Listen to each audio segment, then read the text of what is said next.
Hi guys, welcome back to Kali J's Kitchen. In today's video, I'll take you guys back in the kitchen with me and I'll show you how to prepare this really easy and simple fried chicken. Don't forget to subscribe to my channel, turn on your post notification bell so you guys can always be notified whenever I upload a new video. Go ahead and tell your friends, tell your family members about Kali J's Kitchen and have them subscribe to my channel. Follow me on Instagram, it's Kali Kitchen _1, and also on Facebook it's Kali J's Kitchen. So here I have my chicken. It's already cleaned and washed. So basically I'm gonna go ahead and start adding my powdered seasoning to my chicken. Now I'm gonna add some of my chicken season. I will also go in and add some of my paprika. I will also go in and add some of my garlic salt, and you don't want to add too much of that garlic salt because you don't want your food to be too salty. And please do note guys, I will not be adding any salt at all because most of these seasonings on the market, they do contain a lot of salt and you don't want to over salt your food. I will also go in and add some black pepper, and once I add all of that goodness, I just combine everything together nicely because you want to ensure that your chicken is nicely seasoned. Once that is nicely seasoned, I'll just cover it and put it in the fridge for roughly about an hour to 2 hours.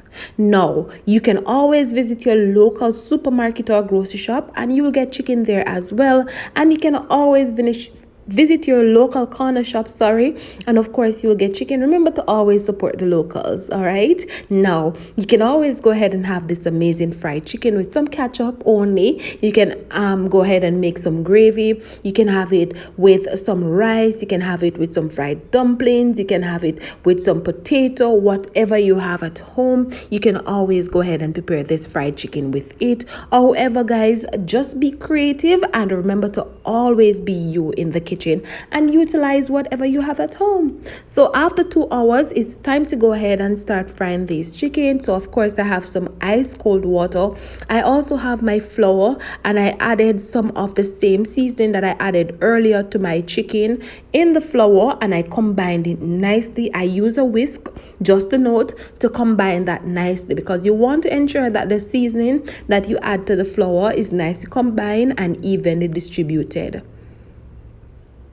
Once I did all of that, I'm going to go in and take up pieces of my chicken and add it to the flour. And of course, we're just going to ensure that the chicken is nicely coated in the flour. Once our chicken is nicely coated in the flour, we're just going to go ahead and dust off any excess flour. And then we're going to place it in the ice cold water.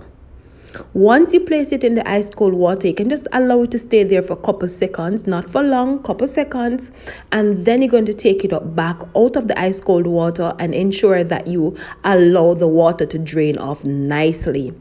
Once the water is nicely drained off the chicken, you're going to go ahead and take it up back and place it back in the flour mixture and ensure that it is nicely coated again before you add it to the hot oil. Now I went ahead and put on my Dutch pot, and of course I added my vegetable oil, and I'm just gonna allow this to hot, and once it's hot nicely, then I'll go in and of course add my chicken.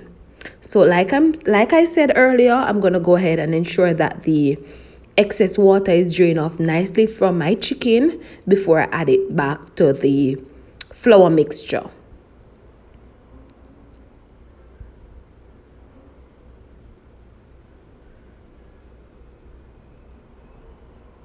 So once it's drained nicely, like I said, we're just gonna add it back to the flour mixture, and then we're gonna go ahead and just coat our chicken nicely with that flour again. And of course you want to ensure that you dust off any excess flour before you add it to the hot oil.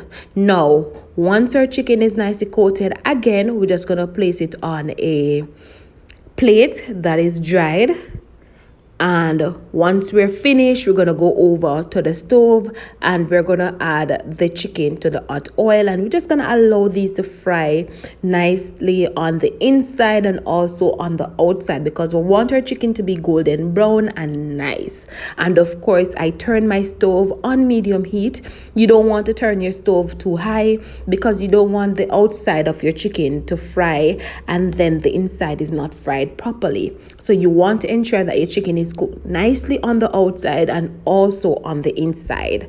All right, so this is what it looks like, flaky and nice. So we're just gonna place it on the dried plate and put it to the side until we're ready to add it to the hot oil. And basically guys, it's the same thing that we're gonna do for the rest of the chicken. So again, let me tell you what we're gonna do. We're just gonna add the chicken to the flour mixture, ensure that it is nicely coated, and then we're going to place it in the ice cold water for a couple seconds, and then we're going to remove them from the ice cold water and ensure that the water is nicely drained, and then we're going to place it back in the flour and coat our chicken again nicely. And then we're going to just go ahead and take out that chicken from out of the flour mixture and place it on a plate that is dried. So as you can see, I went ahead already and add the chicken to the hot oil, and we're just gonna allow this to cook nicely. Like I said, you want to turn your stove on medium heat. You don't want to turn it up too high because you don't want your chicken to cook on the outside and then the inside is not cooked properly. So now we're just gonna flip them over on the other side. As you can see, my chicken coming along quite fine, so we're just gonna allow this to just cook nicely. Once it's finished cooking, we're just gonna go ahead and take them up, of course, and I'll also show you guys the final product of this amazing fried chicken. So they're almost finished frying, so I'm just gonna flip them over on the other side and allow the other side to cook nicely as well. Like I said, we want to ensure that this chicken is nicely cooked and golden brown. So this is it. So we're just going to go ahead and take up our chicken, and of course we're going to place it on this plate that is lined with paper towel so that the excess oil can drain. And remember guys, once you take up your chicken, you just want to drain off that excess oil before you place it on that plate that is lined with paper towel. All right, and once I'm finished doing all of that, I will go in, of course, and chop up my chicken, add some ketchup to mine because I'm not going to have mine with any dumpling or whatsoever you would have yours with. I'm just gonna have it with some ketchup, and basically that is it. So in a few minutes I'll show you guys the final product. And this is it guys, the final product of my amazing fried chicken. I hope you guys enjoyed today's recipe. I hope you guys go ahead and try it out and let me know what you think about this amazing recipe. Remember to share with your families and your friends, share with your co-workers, share with everybody, and tell them about Kali J's Kitchen. Thank you guys so much for watching, and see you guys tomorrow for another awesome recipe. Bye guys, and thank you again for your love and support. Bye.